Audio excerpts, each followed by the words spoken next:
Hey guys, welcome to my channel. Thank you for watching. So you see today, damn it, fuck. Give me a second. Give me a second, guys.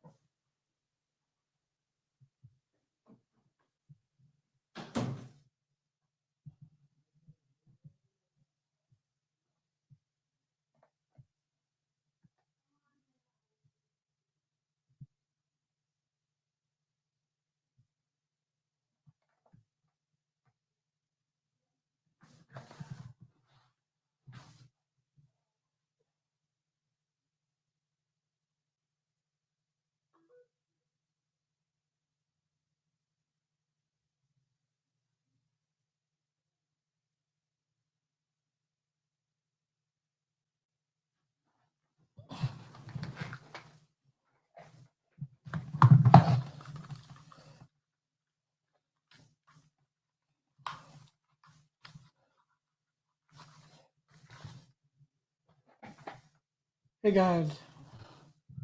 Hey guys. Hey guys.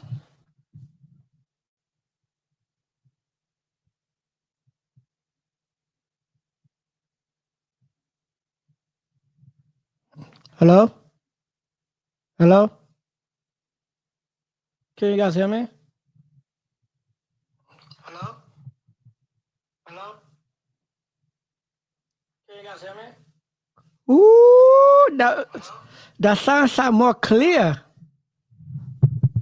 Can you guys hear me? Ooh, that sounds more clear. It's not too much echo. Sorry, guys. As you can see on my mic, I got a mic now, guys. I got a mic now.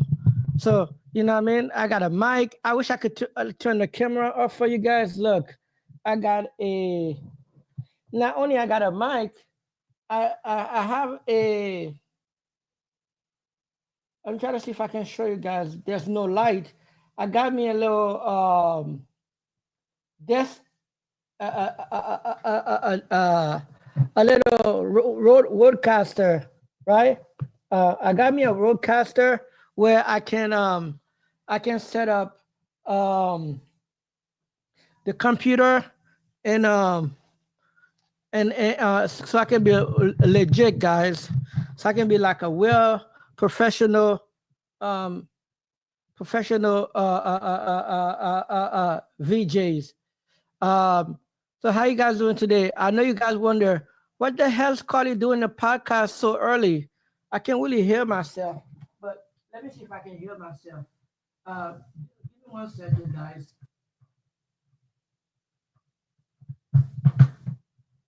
Um, which one? I'm in Q1. Hello? I don't know what I can hear myself.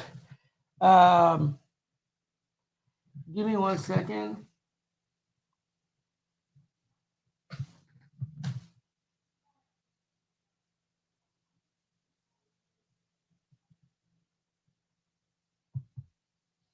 Okay. Woo! Shit.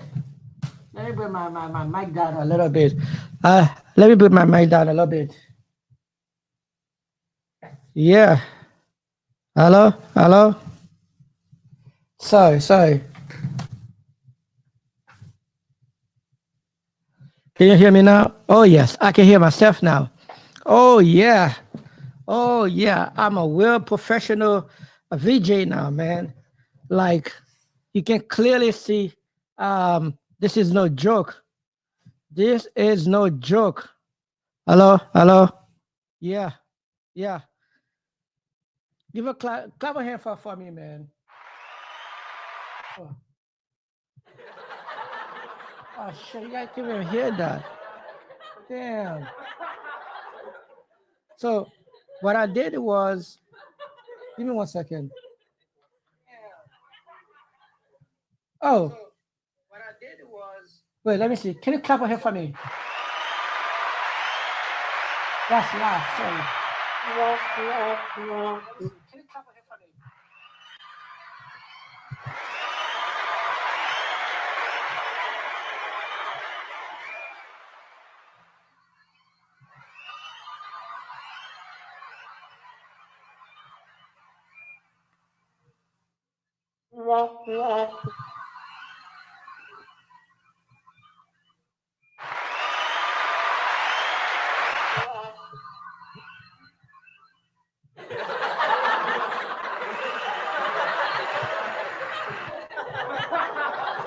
Okay, so I got that clap.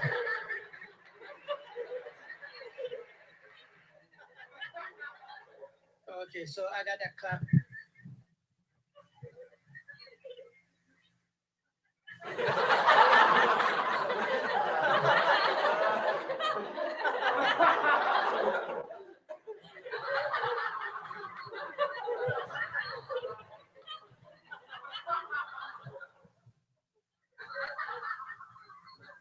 But the thing is, it's not coming on my ears. I don't know why it's not coming.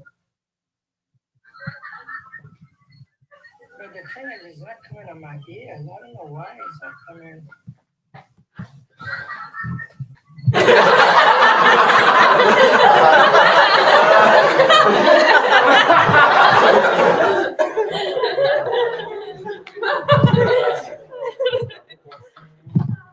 Sorry about that, guys. Sorry.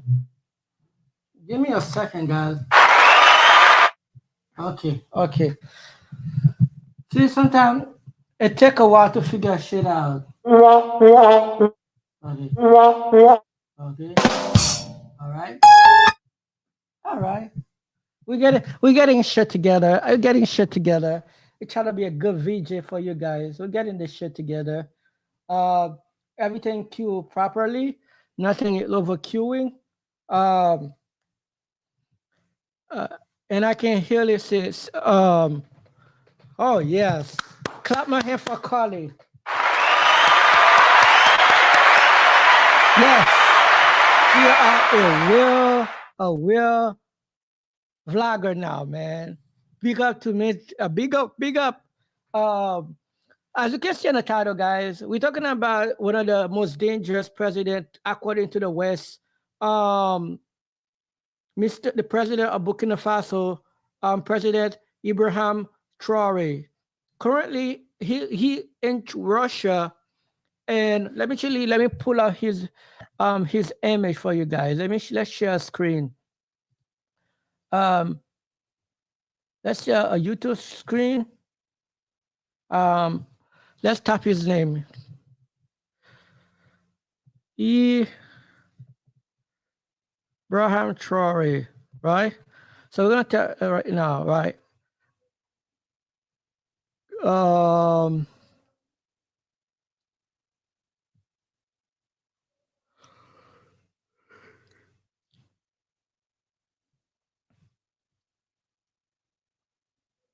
Give me 1 second. That's the guy, man. That's the guy currently the West is hating, guys. This is the most hated person in the West. Because he recently kicked France out of this country. Now, France have 21, well, not 20, I think it was like 17 country or 14 countries. That was his term. Those 14 country literally like they didn't have a reserve bank, and all their reserve bank from coming from the natural resources was Trump had a France have a thing where all those countries gonna put their reserve money instead of in their own central bank and French central bank.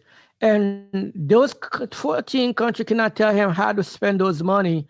And they can only borrow only, I think, 4% to 7%. And they cannot, France cannot tell them how to spend their current country, their current money. And all those countries have to use franc currency, even though France is actually using the European currency and not France. So if those 14 countries don't use that means like the franc will be devalued because the franc is not using it. Only those African country that is using those, and I think West country too. West no, actually the West Indians country like which is from West America um actually using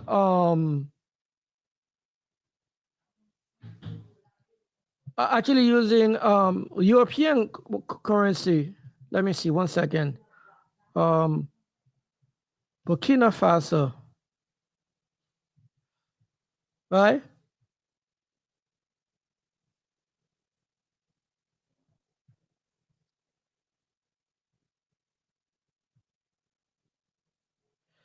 So look at this crazy guy, white guy talking about he risked his life to go to Burkina Faso. No one tell you to go to Burkina Faso to Africa. Now you try to create propaganda.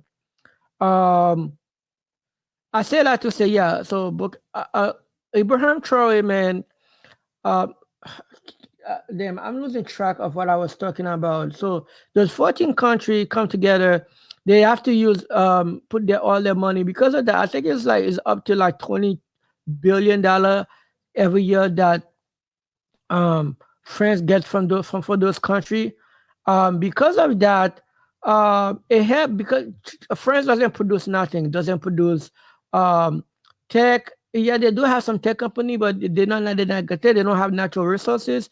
So what's keeping France from being a superpower is actually uh, um, the 14 African countries. And people are, and I guess also people feel like France and other a lot of those countries are like in collapse with those pirate um with those I forgot how to call those group, those malicious group who always um remember that group in Africa, in not Africa, in Nigeria, that's always going different villages, and they call them rebels, the rebels group. It's attacking villages, killing women and children. And woman was able to find out France is the one who actually paying those rebel groups. What happened is they go back and pay those rebel groups to come scare us, and just so the French can continue always stay there, and also whatever friends there they like collecting money, whatever. So they feel like a lot of people like see those countries are poor because France is always putting puppet head in those countries, just like in Haiti, and those countries never do good. So because of that, the West, both America, Europe, and France, been try to take this guy after back in 2022. Him and I think three other countries come together. They like ex-military, well, not they are ex. They are head of military guys. Decide to take over the country because they were tired of seeing the country is so poor. So it's him at Burkina Faso, the Mali, and Niger. So all three come together as a power force to like all three of them kick France out of their country, right? They kick France out of their country, and both militarily and also in charge. And lately they've been kind of like just like South Africa, they've been kind of leaning to Russia and China to try to do deal, right? For example, there was a like Burkina Faso have a lot of rare earth, gold, and there was a French company that was in charge of their gold reserve, and they kicked that company out, and now they have a new deal with France, where um they will do a 85-15 where France will like because they were doing bringing all the machinery and to like of course they will hire they will employ African, but they will like um bringing the machinery to do all the processing, and they get to keep 15%, and that you 15% he plan to like reinvest in the country by building road and open the door for foreign country to come invest. Those country that's in probably be in a country that he alive for, like from China, from France, from Russia, maybe different country who doesn't care about what France or America said. So that's what they literally try to do. Let's hear a little more about him. That's him currently arriving in Russia to embrace Putin for the for their World War II celebration, because Putin wanna insinuate that he and his had played a big part of uh, in World War II and the resolve of World War II. I don't talk too much about politics, but stuff like that, I've been want to talk about him for a little while.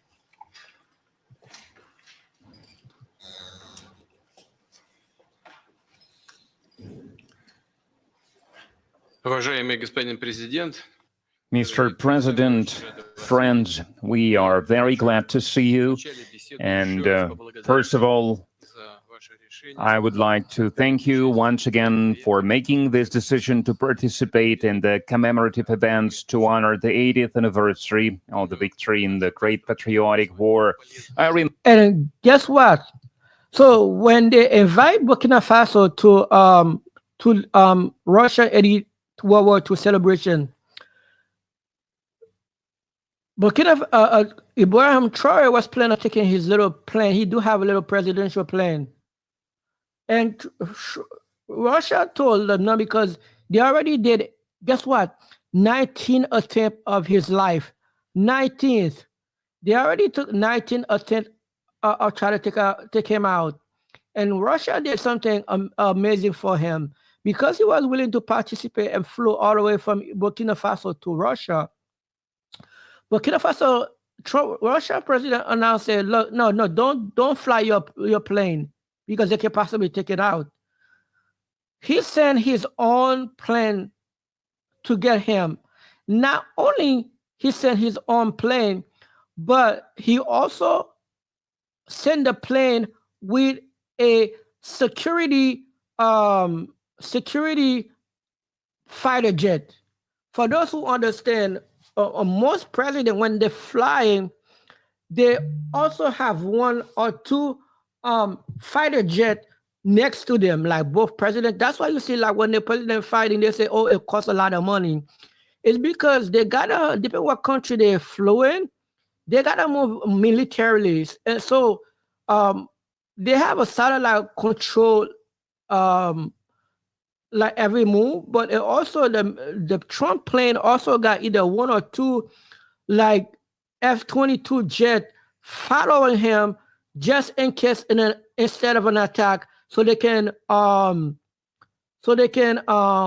defuse it. Not only they have a two flight jet, but the presidential jet also have a diffuser.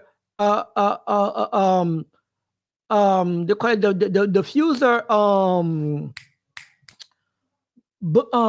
bomb, where like it will shoot it, like, you know, like multiple mini rocket to diffuse it, and then to like, so they can like escape any attempt of try to shut down the presidential. And of course, not every president, but most major country have those things, like France, Russia,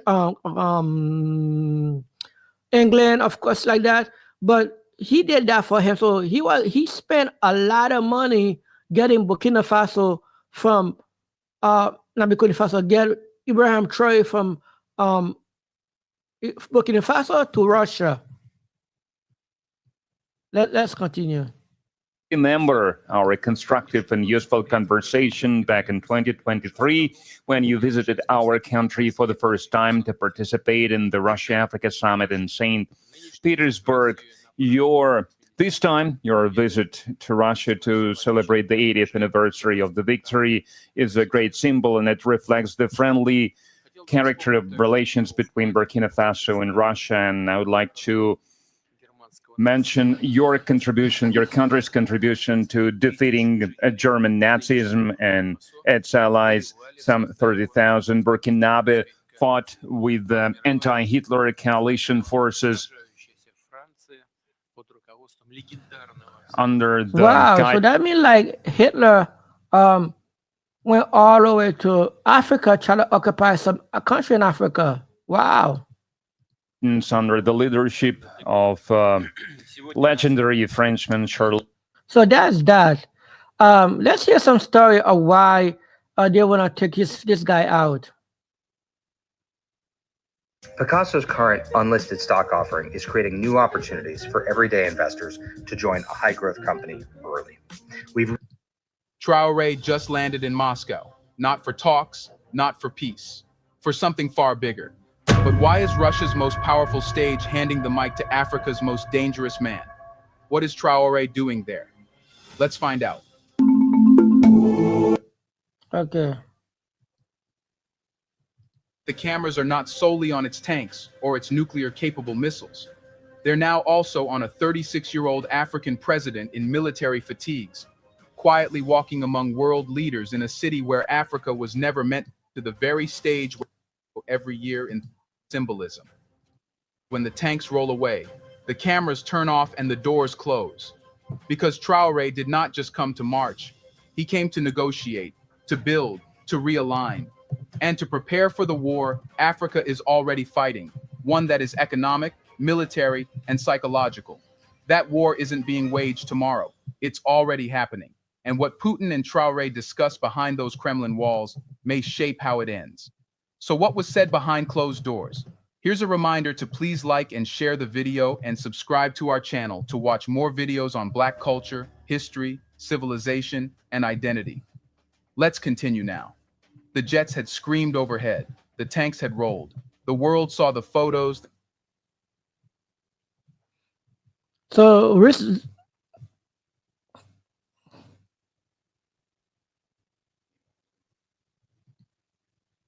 when they start branding Traore as a criminal because yeah, and recently doing press conference for the White House, a president military calling this guy criminal, telling bro, like they say like, oh, he's taking the gold to for himself to pay to protect security. Kind of like when the West gonna like was gonna take the gold to the people anyway. For a decade now, Burkina Faso people were like suffer under that what you call it, puppet president who like let the people hungry and just was considered a very poor country. But now the people are doing a lot better. The road are construction, and now he got the nerve to say he's a gangster who try to kill. Look, that's crazy. Stealing the gold of his people of Burkina Faso to protect himself, then slowly they're achieving two things: building a narrative that this government is illegitimate, but also, and more sinister, more lethal, what they're also doing is to begin to lay the groundwork of taking action. But also another trick that they're now using in this divide and rule is by using Black people. We embrace Michael Langley as a son of Africa. We embrace Kemi Badenoch, the leader of the Conservative Party in the UK, as a daughter of Africa, but we are telling them that we must now stop allowing these people to use the Black man and the Black woman to do their dirty work. For example, in the case of General Michael Langley, he is the leader of the US Africa Command. And as the leader of the US Africa Command, he had a chance to renegotiate America's relationship with Africa militarily, but it is impossible because the American systems cannot allow that. These people like controlling Africa through narratives. And what they do with people like Ibrahim Traore and previously somebody like Magufuli or even Gaddafi before him, when they say that you're in power illegitimately, when they create a narrative that then shows that you're in power illegitimately, with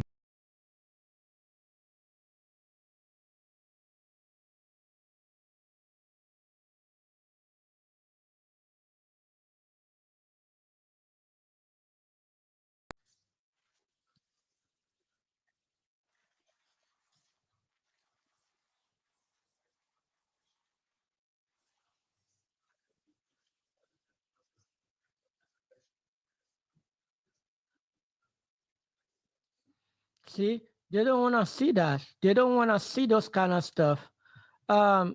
Recently, let's hear Burkina Faso's speech, doing like a when they were after his 19th attempt, and he speak about how his speech doing people come together, come to his support.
Okay, so he went to school too. But there was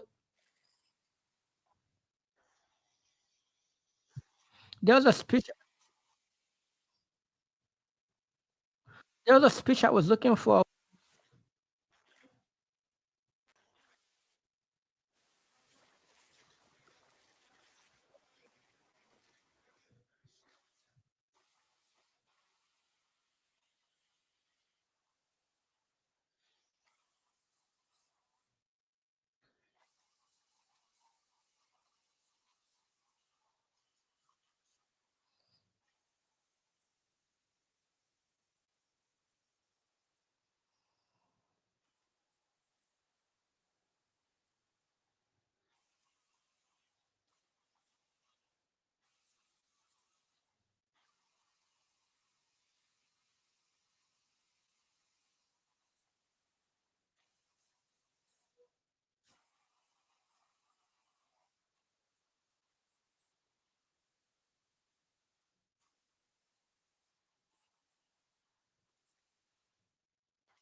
So while he was in Africa, a lot of other African nations want to be taking picture with this guy. So he's so respected, man. You can clearly see that other African leaders are beginning to take notice.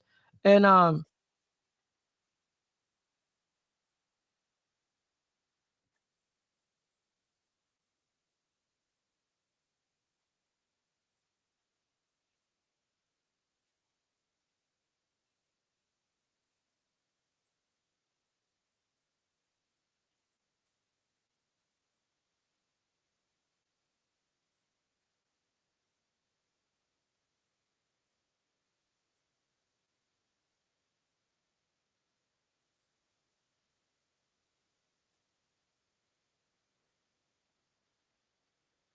wow, you can clearly see other leaders.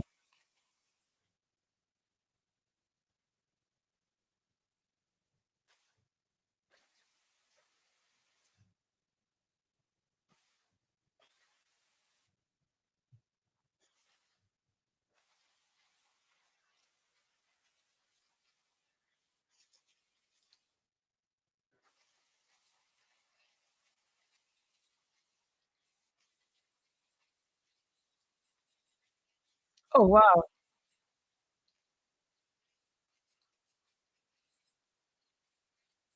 Shit, I'm sorry about that, guys. Jan Emmanuel Ouedraogo's latest announcement is any indication, this is only the beginning. In a nationally televised speech earlier this week, the Prime Minister declared that the country will expand state control over foreign-owned mines, reclaiming what he described as the people's wealth.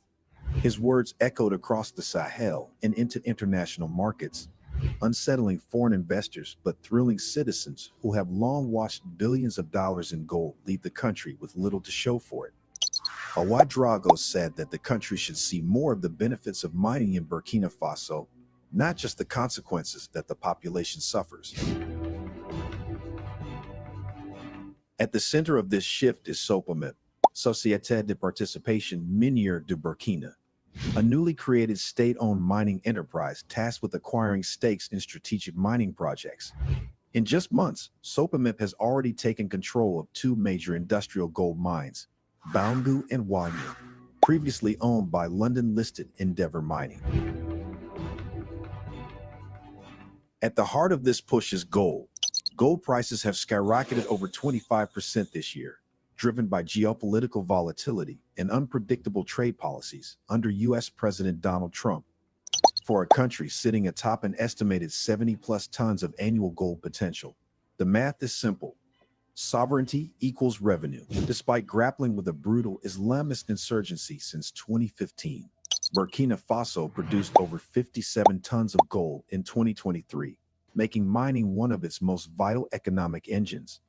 Yet much of that wealth has historically flowed to foreign companies, with Canada's IAMGOLD and Australia's West African resources limited among the top players. But that era may be ending. Last year, the country rewrote its mining code, putting local suppliers and Burkina expertise at the forefront. The new legislation not only empowered SOPAMIP, but introduced incentives for artisanal mining and mandated reinvestment into the economy. The government also announced the creation of Burkina Faso's first national gold reserve, a symbolic and strategic move to ensure long-term fiscal stability. A senior official close to the Prime Minister emphasized that the ongoing reforms go beyond mere economic changes, describing them as a broader pursuit of national pride, self-determination, and fairness.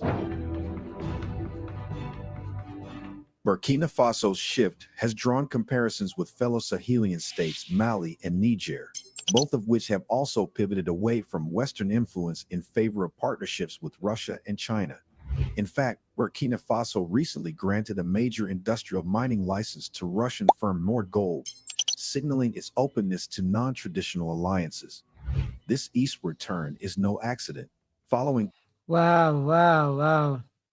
So that's all for now, guys. This is my first video I was doing about myself, learning more about Burkina Faso. I wasn't able to go more in there. I didn't learn. I was trying to find out who is Burkina Faso.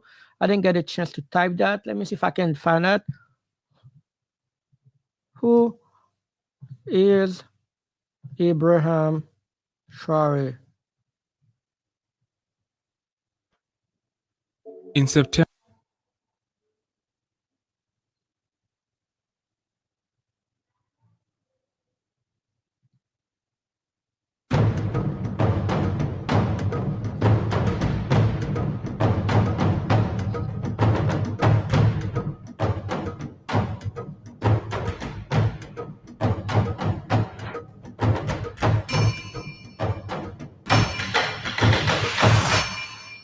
beginning to see a replica or a replication of the late Thomas Sankara in him. Because at that age, Sankara was just within that age bracket, even while he was president in Burkina Faso, that same country. Obviously, he has something within him that has propelled him at such a young age to the pinnacle of political power in Burkina Faso. And that would mean that he has a drive. Obviously, he has an ambition. Ibrahim Traore. He is Africa's youngest head of state at 35 years of age. Ibrahim Traore became the transitional president of Burkina Faso following a military coup in 2022. Of course, Ibrahim Traore had to step in, and he was very decisive in taking over power. In September, he's going to be 1 year in office. And he has promised that in June 2024, he's going to relinquish power to a democratically elected government. That gives you an idea, first of all, yes, that there's some bit of maybe ambition there.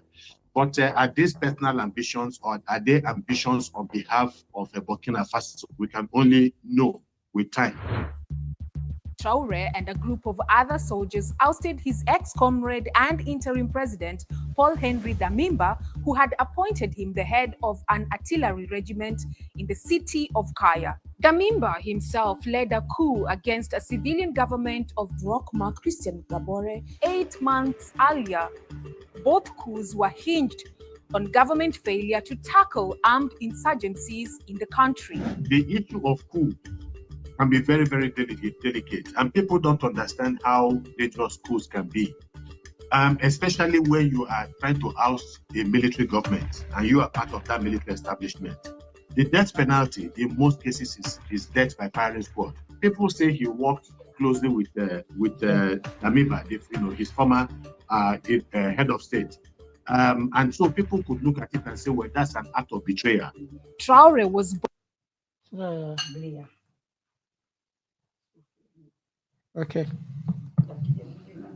born in the town of Bunduku in western Burkina Faso. He studied geology at the University of Ouagadougou before joining the army in 2010. He graduated as an officer from the Georges Namonau Military School. In 2020, he was elevated to the rank of a captain in the army. This was after he took part in the 2018 UN peacekeeping mission in neighboring Mali. He also fought on the front lines against militants in the northern part of the country he now leads. I think he has an interesting personality for anybody that would hit the limelight. The way he has, is not just any ordinary person.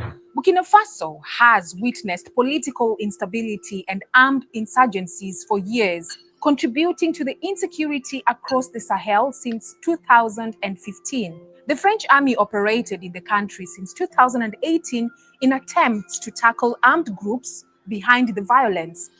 But in February 2023, the French troops were forced to end operations in Burkina Faso on claims that their military presence had not improved the security situation in the country. Traore's takeover in 2022 came during a time when Russia's influence in French-speaking African countries seemed to be growing. He is among junta leaders in West Africa with strong anti-French sentiments. Le Burkina Faso est fatigué avec le cas de la France. Alors le Burkina Faso veut rompre toute relation qui existe entre ce pays et la France. Traore has made it clear. All right, guys, that's what we have for today. But guys, let me know what you think about Ibrahim Traore and Burkina Faso, man. Do you think I should do next about Mali and his neighbors country? Keep being lazy. Yeah. Do you think depending on what response I got, I'll do more. But eventually, maybe tonight or other night, we'll be back to our regular standard stream. But that's it, guys. I wanted to do that video. I wanted to do that stream for a while now, and bear with me as I'm trying to expand and try to do a better live stream for you with better mic, with better stuff. Thank you so much for watching, guys. This is Bourgeois Daily. Love you guys so much. I'll see you in the next one, guys. Deuces.